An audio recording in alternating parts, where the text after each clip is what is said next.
Palavra da salvação. Glória a vós, Senhor.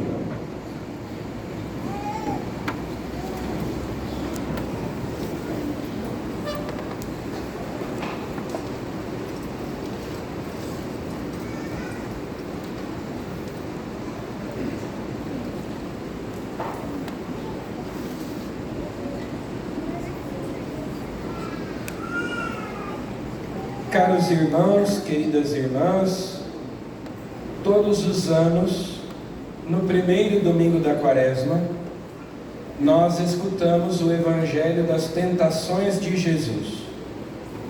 E no segundo domingo, o Evangelho da transfiguração de Jesus.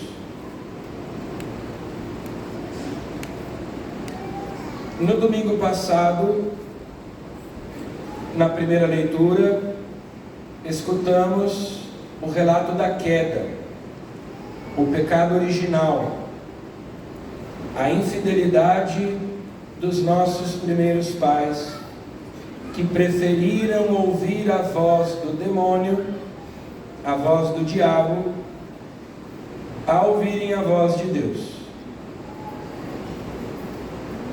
Hoje, na primeira leitura, nós temos Abraão, nosso pai na fé, com quem Deus fez uma aliança. E no Evangelho, o pai dizendo: este é o meu filho amado, no qual eu pus todo o meu agrado, escutai-o. Então, se nós prestarmos bem atenção, todas essas leituras, tanto a primeira leitura e o Evangelho de domingo passado, quanto a primeira leitura e o Evangelho deste domingo, nos falam sobre a importância da escuta, de ouvir a voz de Deus, de guardar no coração a sua palavra. Então vejam, os nossos primeiros pais deram ouvidos à serpente, a Satanás, e desobedeceram a Deus, fecharam os ouvidos para Deus, ouviram o tentador,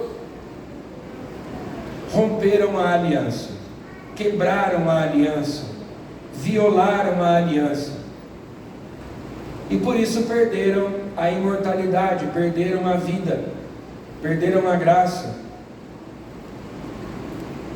Já na primeira leitura de hoje, Abraão, nosso pai na fé, aquele que obedeceu, e Deus fez uma aliança com ele, ou seja, Deus não nos abandonou ao poder da morte. Depois da primeira aliança, lá na origem da humanidade, que foi rompida, foi desfeita, Deus não desistiu de nós, Deus não nos abandonou ao poder da morte, Deus não nos deixou cativos do demônio, do pecado, da morte.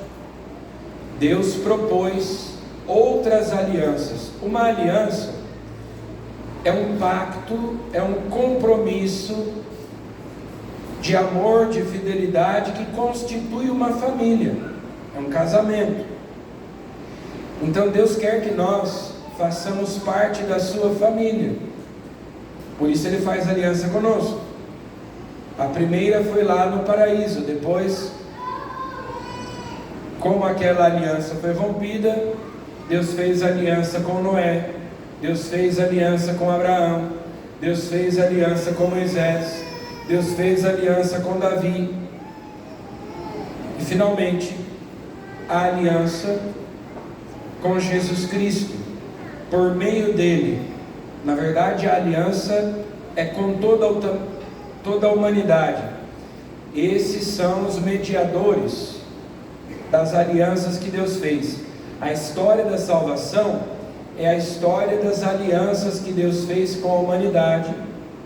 Deus que constantemente nos busca, Deus que não desiste de nós, Deus que não nos abandona, Deus que não se esquece de nós, mas que propõe sempre de novo a comunhão, a amizade com Ele,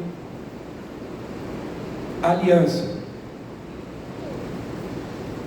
Abraão então, na primeira leitura de hoje, aparece em contraposição com Adão e Eva na primeira leitura de domingo passado. Eles preferiram fechar os ouvidos para aquilo que Deus lhes havia dito.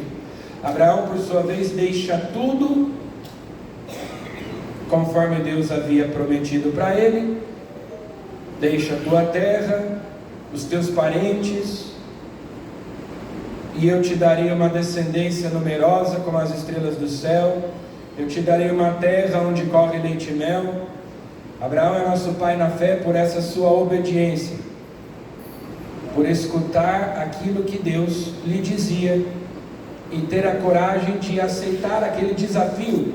Um homem já idoso, a gente sabe como as pessoas idosas gostam do seu cantinho.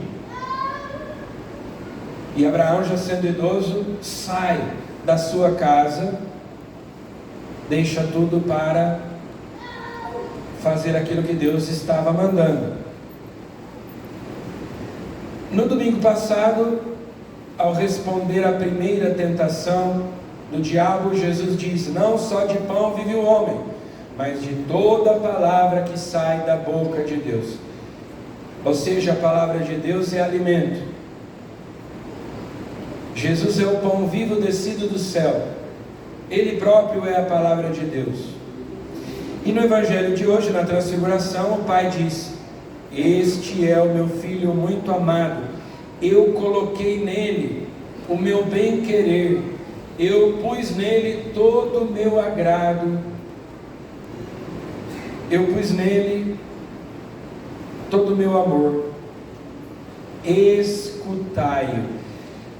Lá, quando Jesus foi batizado por João Batista no Jordão, essa mesma voz do Pai já tinha dito: este é o meu filho muito amado. Mas agora se acrescenta escutai-o. De novo, ouvir. Ouvir a voz de Deus que fala por meio de seu Filho, como diz a carta aos Hebreus: de muitos modos Deus outrora nos falou pelos profetas, nestes últimos tempos Ele nos falou por meio do seu Filho. E por que o Pai diz isso para Pedro, Tiago e João? Porque eles não estavam querendo ouvir o que Jesus estava dizendo para eles. E o que é que Jesus estava dizendo para eles? Jesus estava dizendo que seria crucificado, que morreria. Um pouco antes da transfiguração, nós temos a profissão de fé de Pedro: tu és o Messias, o Filho do Deus vivo. E em seguida o primeiro anúncio da paixão. E Pedro, que antes foi elogiado por Jesus, que foi chamado de bem-aventurado, porque não foi a carne nem o sangue que te revelou isso, mas o meu Pai que está no céu. Ou seja, naquele momento, São Pedro ouviu a voz de Deus para proclamar que Jesus é o Filho do Deus vivo, o Messias. Mas em seguida, quando Jesus fala sobre a morte na cruz, Jesus vai chamá-lo de Satanás. Afasta-te de mim, não pensas os pensamentos de Deus, não pensas como Deus pensa, você tem uma mentalidade mundana. De fato, os discípulos não conseguiam compreender, não conseguiam aceitar quando Jesus lhes falou sobre a cruz, e foi mais de uma vez. Pelo menos 3 vezes os evangelhos nos dizem que Jesus tentou tocar no assunto e a reação dos discípulos é sempre muito ruim. Não queremos ouvir falar sobre isso. E de fato a gente tem essa tendência, porque nós deveríamos acolher o evangelho integral, na sua totalidade, mas nós queremos apenas uma parte do evangelho, aquele que fala da glória, aquele que fala de vitória, aquele que fala de bênção, mas não aquele que fala de cruz, não aquele que fala de renúncia. Então, quando agora Jesus leva Pedro, Tiago e João para o monte, se transfigura diante deles, eles ouvem a voz do Pai dizendo: escutai o meu filho muito amado, escutai o que ele diz, porque a vontade de Deus é perfeitíssima, os planos de Deus são melhores do que os nossos. Muitas vezes aquilo que Deus nos diz é algo que nós não queremos escutar, é desagradável, é incômodo, mas o Pai diz: escutem, o meu filho está falando para vocês de cruz, de sofrimento, de renúncia, de morrer para si mesmo. É necessário, escutem, acolham essa palavra. Então nós não podemos fazer esse divórcio entre cruz e ressurreição, porque Páscoa é isso. E é por esse motivo que todos os anos, no segundo domingo da quaresma, a igreja nos faz escutar esse evangelho, porque afinal de contas, nós iniciamos a nossa caminhada para a Páscoa, a nossa preparação para a Páscoa. Se eu perguntar para vocês, o que é a Páscoa? Provavelmente a maioria vai dizer: Páscoa é a ressurreição de Jesus. Mas Páscoa não é a ressurreição de Jesus. Páscoa significa passagem. O Evangelho de São João diz, lá no capítulo 13, sabendo Jesus que tinha chegado a sua hora de passar deste mundo para o Pai, fazer a sua Páscoa, a sua passagem. Lá no Antigo Testamento, no Êxodo, a Páscoa foi a passagem da escravidão para a liberdade. Na vida de Jesus, a Páscoa se deu quando ele passou da morte para a vida. Quando nós somos batizados, nós passamos do pecado para a graça, da escuridão, das trevas para a luz. Então Páscoa é paixão, morte e ressurreição. Páscoa não é só ressurreição. O tríduo pascal começa na quinta-feira santa à noite, com a celebração da ceia do Senhor, e aí nós passamos pela sexta-feira da paixão, sábado santo, domingo de Páscoa. Isso é Páscoa. Nós não podemos fazer esse divórcio, tentando separar a cruz da ressurreição, porque isso não é o mistério pascal, isso não é a Páscoa. E nós agora na quaresma, somos convidados todos os anos pela igreja, a nos mortificarmos, a fazermos penitência, porque nós precisamos morrer para nós mesmos, morrer para o pecado, a fim de vivermos para Deus. Nós precisamos matar em nós tudo aquilo que é da terra, tudo aquilo que é deste mundo, para vivermos para o céu. E o que Jesus fez ali no Monte Tabor, segundo a tradição, foi no Monte Tabor. Os evangelhos não dizem qual foi essa alta montanha, mas a gente sabe pela tradição que é o Monte Tabor. O rosto de Jesus brilhou como o sol, e as suas roupas ficaram brancas como a luz. Era uma maneira pedagógica de Jesus preparar os discípulos para aquele momento que eles tentavam negar de todas as maneiras a cruz.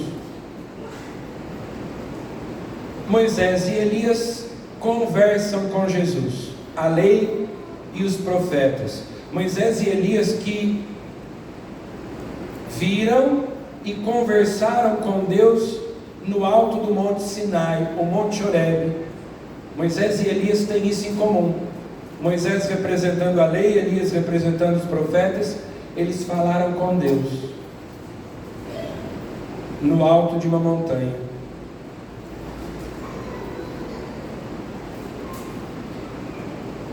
Depois veio a nuvem luminosa.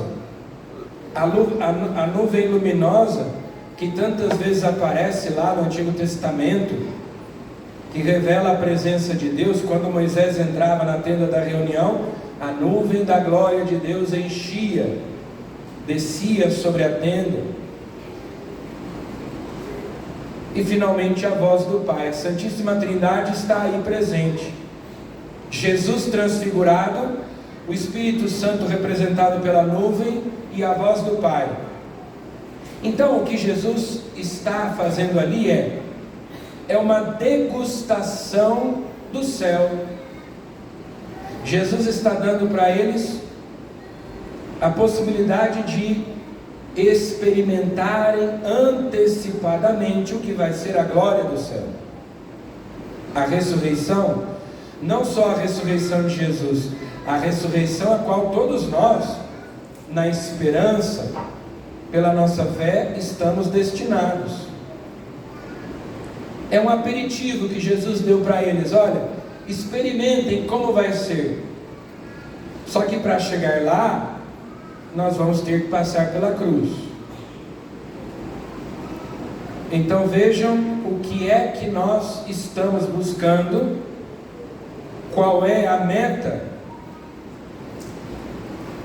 Mas fiquem sabendo que não é possível chegar lá sem antes passarmos pela cruz. Ouçam o que eu estou dizendo para vocês. Era isso que Jesus queria mostrar para os discípulos. Na missa, nós também temos esse antegozo do céu. É uma antecipação, é uma degustação. Deus nos concede a graça de na terra provar os bens celestes.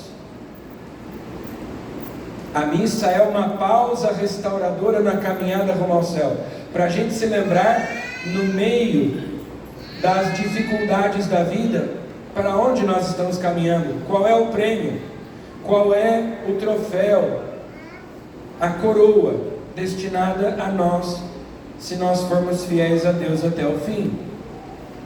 A missa é o céu na terra, é um tabor, é uma transfiguração, é um antegozo. E a igreja então nos faz escutar esse evangelho para nós, porque nós estamos nos mortificando. Muitas vezes nós fazemos a coisa certa pelos motivos errados. É muito bom a gente se mortificar, é muito bom a gente fazer penitência, renunciar a coisas das quais nós gostamos. Agora, a gente nunca pode se esquecer do seguinte: o que santifica não é o sofrimento, não é passar fome. Eu estou jejuando, eu estou fazendo abstinência, e porque eu estou passando fome, eu vou ser santo, porque o que vai te santificar não é isso. Se fosse assim, lá na África, onde tanta gente infelizmente passa fome, haveria muitos santos, e eu não duvido que haja, mas não porque passam fome, ou porque sofrem. Há tanta gente que sofre de tantas maneiras, nem por isso se santifica. O que santifica é o amor, é o amor que santifica. E daí, ao nos mortificarmos, ao nos penitenciarmos, o nosso desejo de manifestar o nosso amor por Deus, manifestar a nossa disposição de tudo fazer por amor a Deus, inclusive sofrer, inclusive renunciar, mesmo aquilo que é lícito. Essa semana eu, pelas redes sociais, conheci, e talvez vocês tenham visto também, a história de uma moça chamada Maria Eduarda, que morreu há um ano, aos 17 anos, lá em Juiz de Fora. E ela tem sido chamada por Dom Gil, que é bispo de lá, de a Carlo Acutis brasileira. Morreu de câncer, aos 17 anos. E ela dizia para os pais que perguntavam para ela: mas você não se revolta contra Deus? Você não questiona Deus porque você é uma jovem tão bonita, tão cheia de vida, uma jovem que é da igreja, que ama a Deus, com essa doença terrível, e ela dizia para eles: não é justo que o céu e o inferno custem a mesma coisa. Ela teve a remissão da doença, mas depois de um tempo a doença voltou, e aí diante daqueles questionamentos ela dizia: mas vocês esperavam o quê? Que eu ficasse curado e depois a gente esquecesse de Deus? Eu prefiro continuar com a doença e continuar me lembrando de Deus. E aquela doença foi motivo de conversão para a família. Os pais nem eram casados na igreja, e ela ainda durante a vida, conseguiu trazer os pais para a igreja, conseguiu que eles se casassem. Enfim, quer dizer, quanta gente morre de câncer? Ela não foi santa, quer dizer, ainda não é canonizada, nem se abriu o processo, porque precisa 5 anos depois da morte para abrir o processo, mas parece que o bispo já tem a intenção de iniciar o processo de canonização dela daqui 4 anos agora, que já faz um que ela faleceu. E, tanta gente morre de câncer, nem por isso são santos. A diferença é o propósito, é dar sentido sobrenatural àquele sofrimento, aceitar com paciência as contrariedades, as adversidades da vida e oferecer a Deus como um ato de amor. Então a gente não pode se esquecer, porque senão fica assim: todo ano na quaresma eu tiro o refrigerante, eu tiro a bebida alcoólica, eu tiro o doce, eu faço isso, eu faço aquilo. Mas será que a gente sabe por que a gente está fazendo isso? Nós não somos masoquistas, nós não fazemos isso porque gostamos de sofrer. Não é o sofrimento pelo sofrimento, não é um teste de resistência, não é exibição de virtude, é um instrumento para fazer morrer em nós o pecado, para matar o nosso egoísmo, para nós aprendermos a amar a Deus, para nos santificarmos. Nós estamos mirando no céu, nós estamos mirando na ressurreição, e o caminho para chegar lá é a cruz. Senão fica a morte pela morte, o sofrimento pelo sofrimento. Não. O que eu faço como penitência é para me ajudar a vencer os meus defeitos dominantes, os meus pecados de estimação, os meus vícios.